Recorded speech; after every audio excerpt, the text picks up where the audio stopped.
तर कसं काय मंडळी, जय महाराष्ट्र मित्रांनो. सकाळी-सकाळी तुमचा भाऊ जरा लवकर उठला होता आणि मला काय वाटतं माहिती आहे का, की सकाळी लवकर उठून थंडीत बाहेर जायचं आणि गरम-गरम नाश्ता करायची याची फिलिंग थोडी वेगळीच असते. त्यामुळे पटकन फ्रेशअप वगैरे झालो आणि तयारी करून मी निघालो नाश्ता करायसाठी. गेला-गेला एकदम गरम-गरम समोसे वगैरे खाणं झालं, तर म्हटलं काका हाच द्या.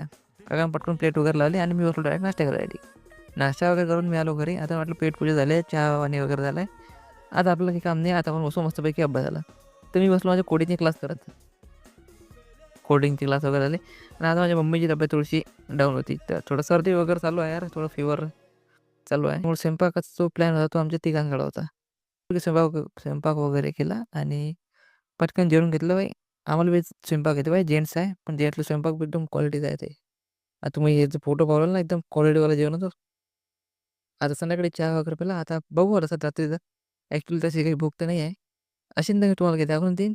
तर आजसाठी एवढंच बाई. जय महाराष्ट्र. बाकीचं उद्या जाऊ.